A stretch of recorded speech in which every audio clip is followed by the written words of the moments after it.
The rules are simple. Don't mess with dragons. They didn't listen. Ren gave one warning, opened one bottle, and silenced the room. Sleep tight, heroes.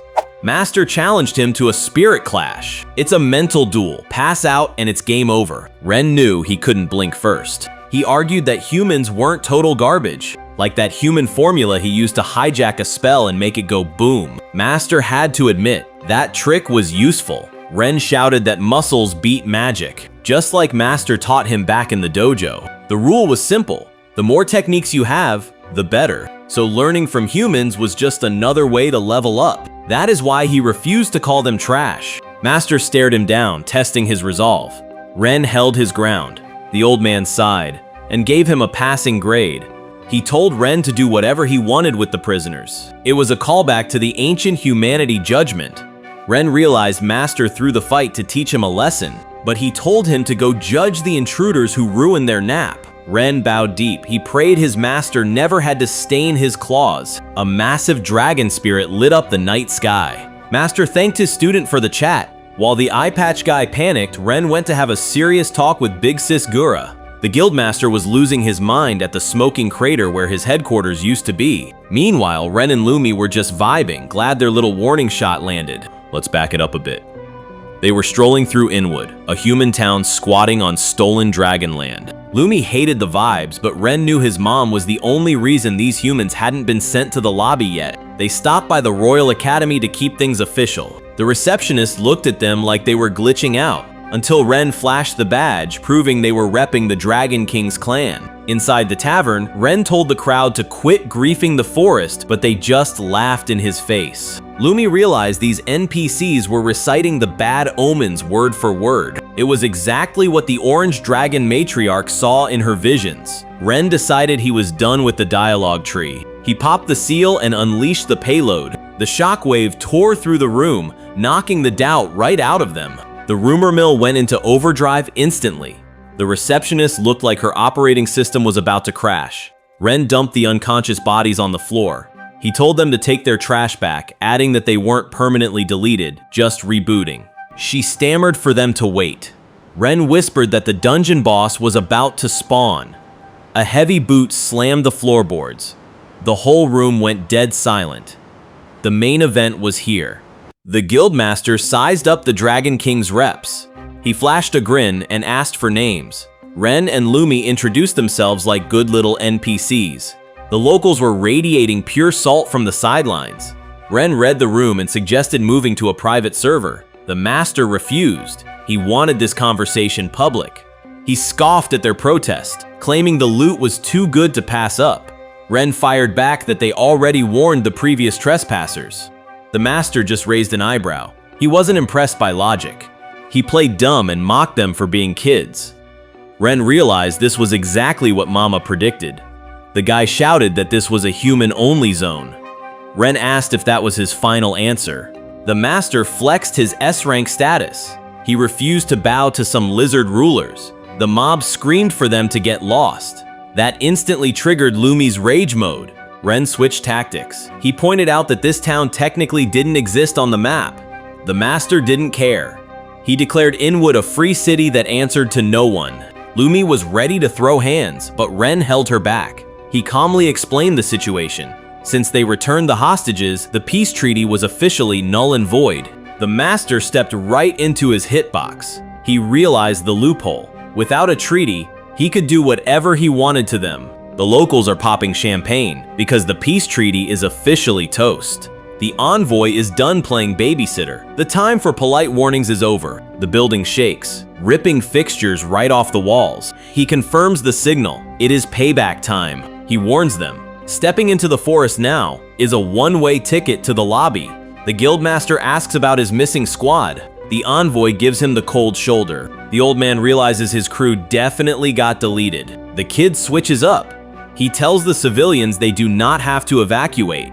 He demands a total ban on forest travel. The guildmaster slams his fist on the table. He is insulted that two runts think they can threaten his entire operation. The guildmaster tries talking trash, but the chat gets muted real quick. The whole hall gets ripped apart, and the girl doesn't even blink. Outside, the building is crumbling like a stale cookie. The guildmaster stares up, wondering where the heck his second floor went. Lily smirks. That was just the tutorial level. The envoy gives them a simple choice. Get out in 30 seconds, or get deleted along with the trash. Lily tells the civilians to run, but the boss snaps, ordering his squad to send them all to the lobby right now. The goons rush in, screaming threats and thinking this is free XP, but the spear bounces off an invisible wall. Bro's confidence shatters instantly. Lily stops playing nice. She unleashes a blast that sends the whole crew straight into orbit. Debris flies everywhere. The guildmaster finally recognizes the move. It's the legendary S-rank logging acrobats. Lily 6 at the losers. She drops the hard truth. To a dragon royal, these humans are just toddlers playing dress-up. She seals the deal, trapping the scrubs in a high-pressure aquarium. They scream for an exit, but the door is locked. Lily and her partner catch the updraft, floating away like they own the sky. The kid confirms the lobby is clear. Lily nods, charging up a massive spell, while the guildmaster panics and screams at them to halt. She gathers a literal building's worth of water into a single mass.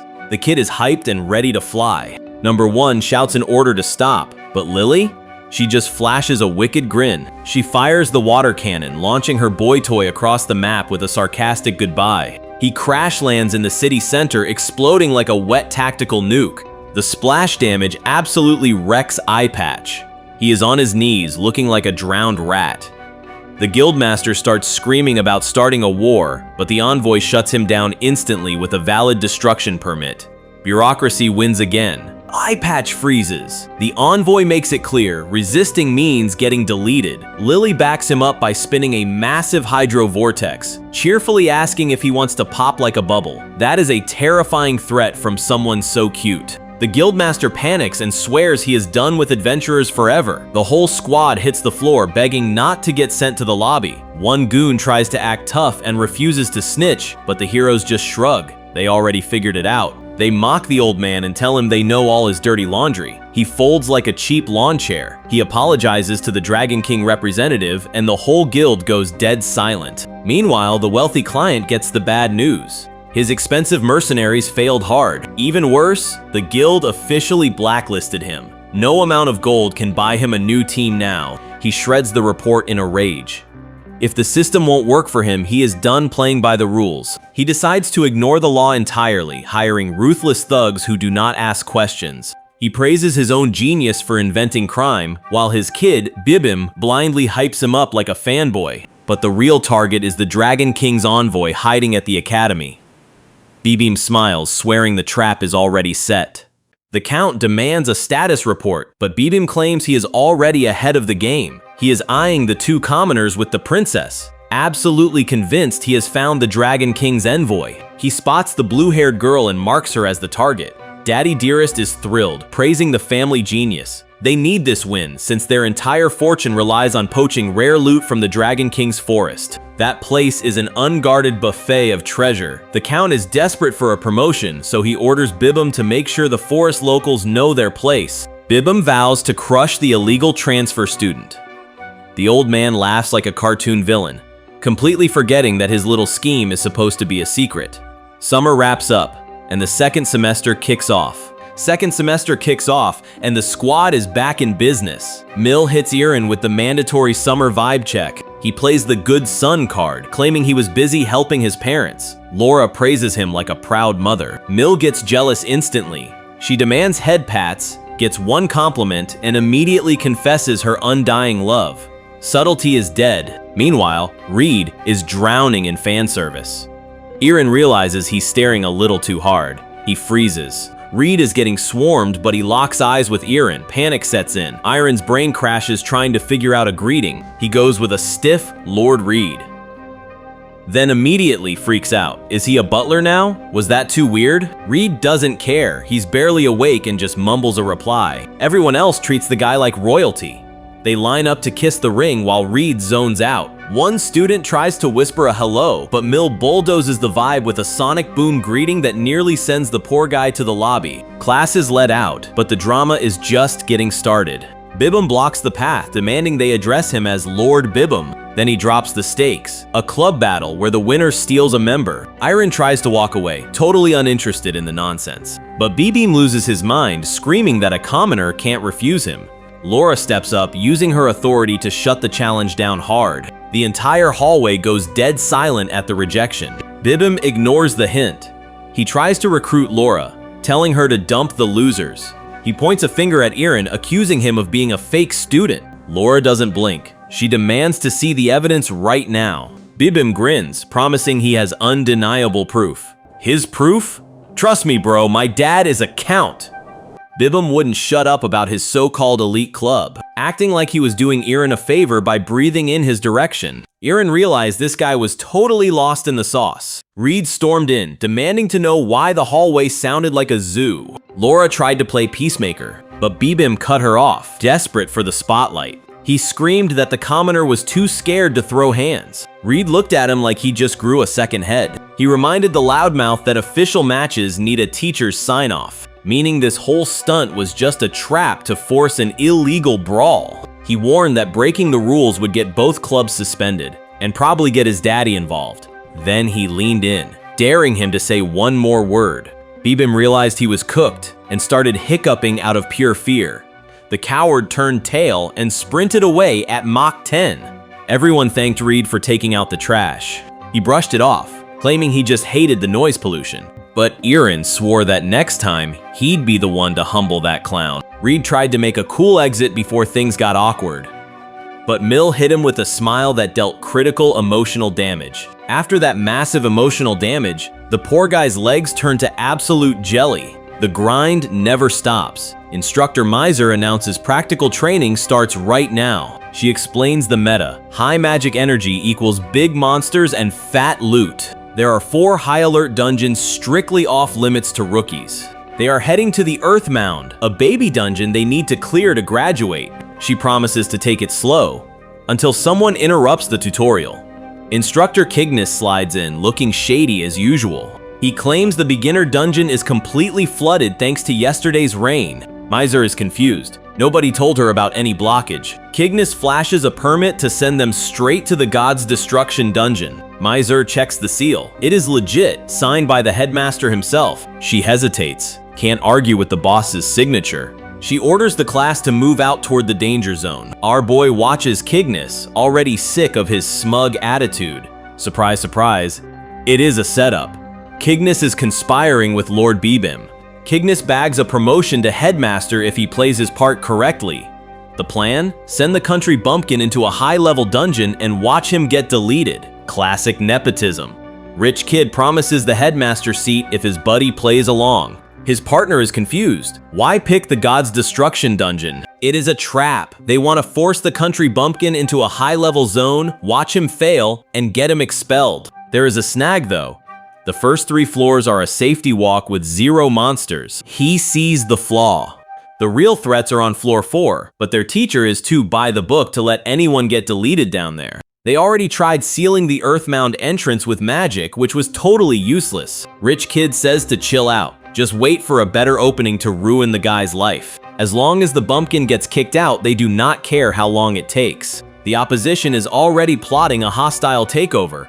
He is convinced he can turn Miser into his personal puppet. Back on campus, the students are buzzing with adrenaline. Miser steps up to drop a massive bombshell. They are raiding the God's Destruction dungeon today, but strictly floor 1. Anyone who goes deeper gets their sanity deleted. He hands out wristbands to keep them in check. If that number isn't a 1, you are basically asking to be game ended. They stick together until they get their bearings. Then, the whole squad marches straight into the abyss. Inside, the walls are sleek, but the mana tastes like rusty metal. It triggers a flashback. This place looks exactly like the memorial halls back home. It confirms the theory. Ancient tech was light years ahead of the current meta. Irin can't believe humanity fumbled this level of engineering. She blames the Great War of Celestial Demons for the hard reset. But the boy is confused. He's never heard of that server wipe. Her legends say the gods and demons fought until they deleted civilization. But his textbooks say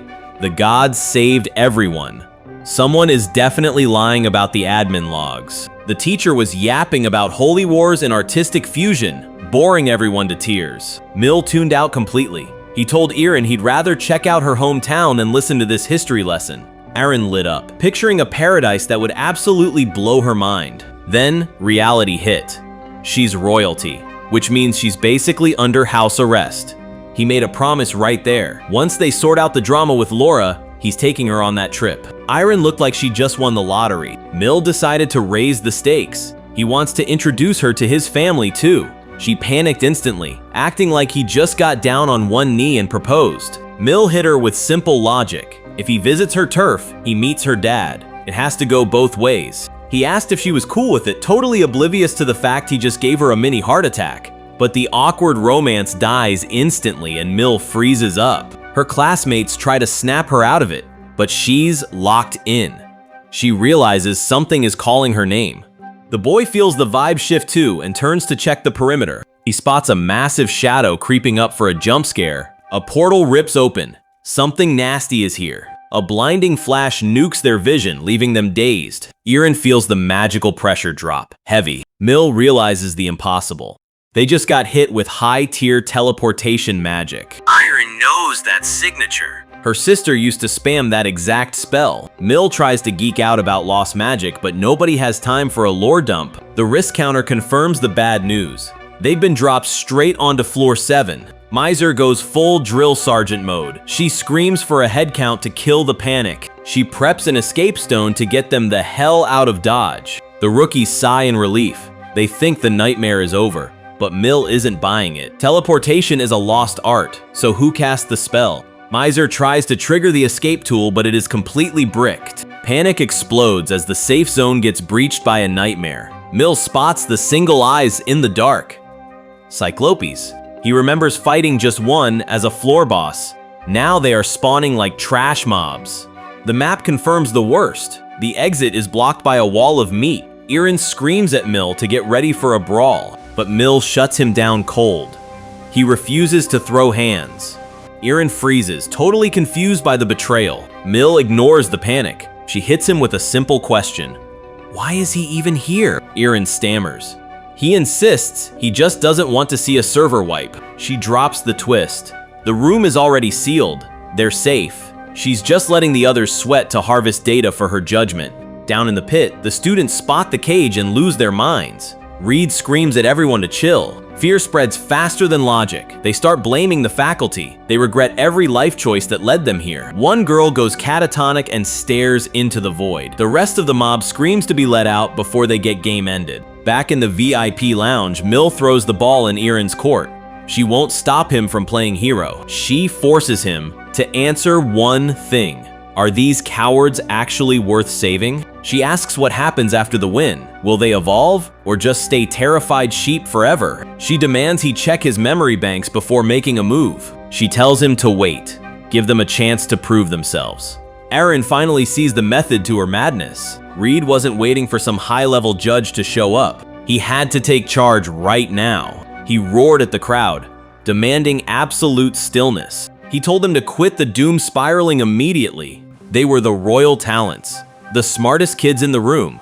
Working together was the only way out of this hole. Laura Rise jumped in, using her divine eye to track the magic leak. The students finally stopped shaking and realized they were actually ready to handle business. Reed pulled his blade, telling them to summon their courage. Mill dropped the barrier, and the multi-eyed freak burst into the hall. Reed took point immediately, screaming for backup while the others scrambled. He surged with power, flaring red on the right and blue on the left. Eren's eyes nearly popped out, realizing exactly what spell this was. Reed locked in, all his training, all his grit.